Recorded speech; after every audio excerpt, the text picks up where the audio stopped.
kirchnerismo sabe que pierde y se comporta como un ejército loco que arrasa con todo a su paso.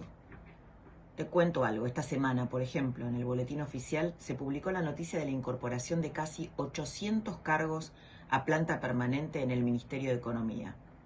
Todas las empresas estatales multiplicaron su dotación de personal en estos 4 años, 2019 y 2022. Si querés entender el voto a Javier Milei, tenés que mirar estos números.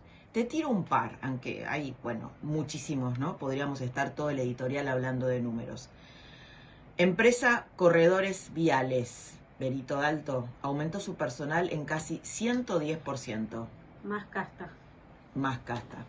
Tandanor, un 108%. Fabricaciones Militares, 24%.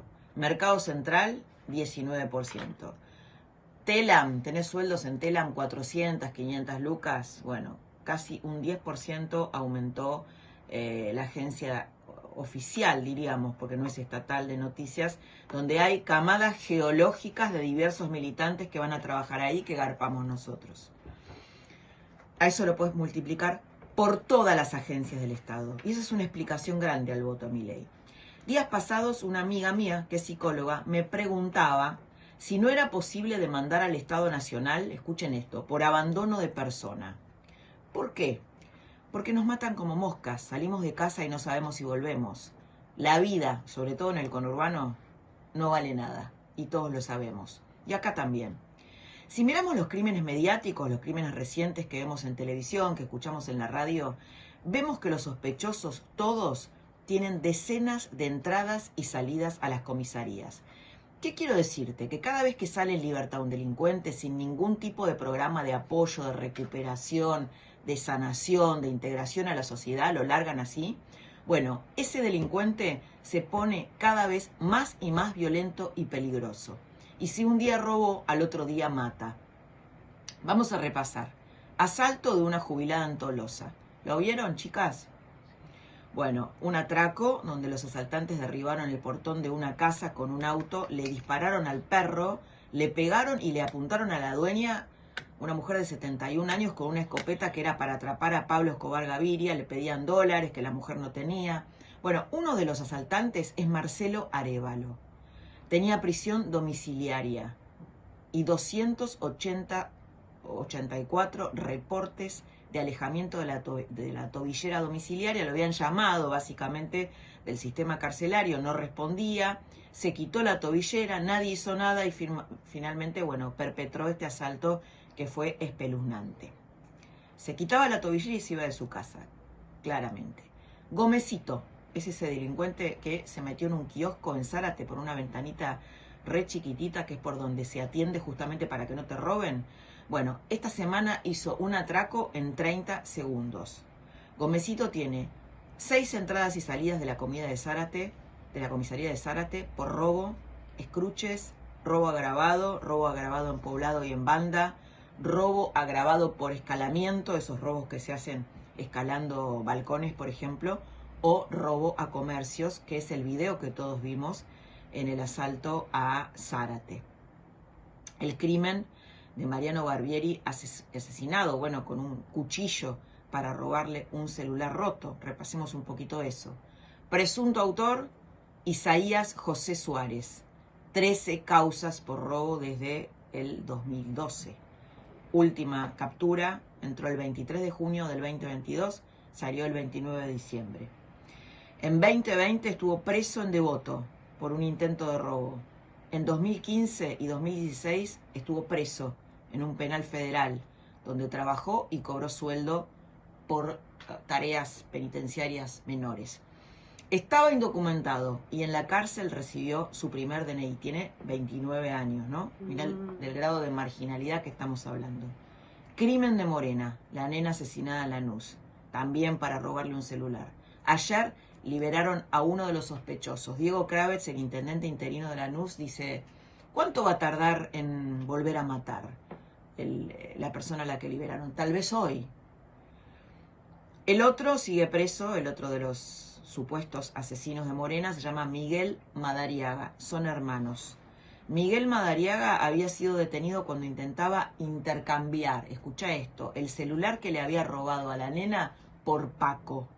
Estuvo preso 6 meses en Marcos Paz, pero en junio pasado lo liberaron. Tenía un pedido de detención vigente desde el 7 de agosto por una condena del 2022. Volvió a matar. La pregunta que todos nos hacemos es, ¿por qué una persona peligrosa es liberada por la justicia? Porque es liberada por la justicia. La policía de algún modo, bueno, lo mete en la cárcel, pero después lo liberan. Todos miran a la misma persona, a sus teorías, que no son garantistas, son abolicionistas. Esa persona, que es la estrella rockera, te diría, de Cristina Kirchner, nos llevó a la situación a la que hoy estamos. Se llama Eugenio Zaffaroni. Mira cómo piensa.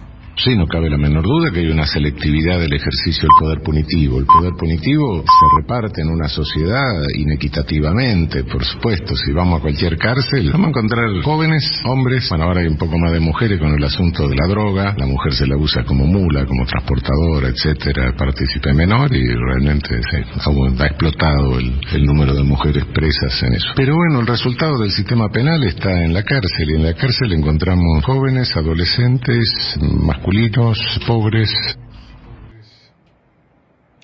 Ponele que el diagnóstico que hace Zaffaroni sea el correcto.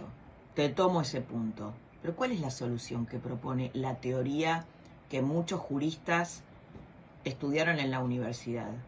¿Cuál es la teoría? ¿Liberar delincuentes que están por lo menos claramente enfermos, soltarlos a la sociedad, liberarlos para que ataquen a la gente otra vez? No sabemos si eso es lo que Zaffaroni propone. Zaffaroni hace un diagnóstico, lo que no propone es la solución. Pero esto es lo que pasa en la realidad. Se sueltan este tipo de delincuentes que han tenido infancias atroces, que se vuelven peligrosos y que finalmente son victimarios. Y pasa esto, lo que vimos en estos últimos días y viene sucediendo. Ayer hablaba con un especialista en seguridad y me decía que la política está detrás de la ola de inseguridad que azota a la Argentina. ¿Cómo la política?, le preguntaba yo. Y él me decía, un alto funcionario, que además tuvo un cargo en el gobierno anterior. Él me preguntaba, ¿hay alguien alentando a los delincuentes a que vengan a robar a Cava para perjudicar a la oposición? ¿Punteros del peronismo? ¿Hay alguien que está alentando? ¿Vos qué pensás, Berito? Peligroso. La pregunta inquietante. Me ponía un ejemplo. La oposición al kirchnerismo defendió la autonomía de la ciudad. Las cárceles son federales, es decir, pertenecen a nación. Y la ciudad, por primera vez, tiene presos en las comisarías porteñas. Son 1.400 delincuentes, con los peligros que entrañan esas detenciones irregulares. Y él me enunciaba un montón de peligros. Por ejemplo, la fuga, porque no hay policías suficientes para cuidarlos, como pasó en Lanús. Se calcula que para cuidar un preso hacen falta 2 policías. Eso significa sacar a unos 7.000 efectivos de la calle. ¿Y por qué están en las comisarías? Esto es lo que hablamos de Cava, ¿no? En la provincia de Buenos Aires eso es bastante común. Hay 4.000 presos en comisarías. Bueno, hay una señora que se llama María Laura Garrigós de Rébori, es la fundadora de Justicia Legítima, que es la agrupación que apadrina Eugenio Zaffaroni, y que está al frente del Servicio Penitenciario Federal. Esta señora, Garrigós de Rébori, le está negando a la ciudad, es decir, a la oposición, el alojamiento de nuevos presos. Le dice, no hay lugar para alojar a los presos en cárceles federales, quédatelos en las comisarías. En una palabra, si la ciudad quiere autonomía, Larreta, querés autonomía, construite una cárcel. Y esta persona con la que yo hablaba, este referente en seguridad, me decía, este es un vuelto para Larreta. Esta persona está convencida que hay punteros que de algún modo alientan el robo en la ciudad. Y me decía, se avecinan tiempos violentos en la ciudad, en el marco de la campaña. Un ejército loco, el kirchnerismo, está en retirada y va a hacer todo lo destructivo que pueda con el próximo ocupante de la Casa Rosada. Porque ellos, el kirchnerismo y nadie más, se autopercibe como los verdaderos dueños del poder en la Argentina. Lo decía con toda claridad uno de los grandes difusores del kirchnerismo en la Argentina, el comunicador Roberto Navarro. Lo escuchamos. Ayer hubo un Zoom entre 10 gobernadores del norte en donde había peronistas y había radicales, incluso estaba Gerardo Morales, y se pusieron de acuerdo para reunirse en la Casa de Salta y hacer una declaración conjunta contra el peligro Milei. Esto tiene dos significaciones. Primero, las primeras reacciones democráticas cercando a la extrema derecha, la unión de peronistas y radicales para frenarlo. Y segundo, el apoyo de los gobernadores peronistas a la candidatura de Massa. Ayer me decía un gobernador, vos imaginate que el primer día este tipo deja de mandarme guita. ¿Y yo qué hago? ¿Y qué? ¿Y si me retobo, me mete preso, me va a matar? ¿Qué me hace? ¿Qué relación puedo tener yo con un loco como este? Esto es un peligro muy grave. El problema es para la gente que vive en la provincia de ese gobernador. No va a poder pagar los sueldos de los maestros, de los médicos. En retirada, el matrimonio Massa trata de cerrar los mejores negocios. Malena Galmarini, presidenta de AISA, no quiso dejar a la empresa que dirige Sin Movilidad y antes de irse, porque te recuerdo que perdió en el Tigre, compró 613 camionetas Kangoo. Un usuario de TikTok lo editorializó este tema como el mejor. Mira, escúchalo.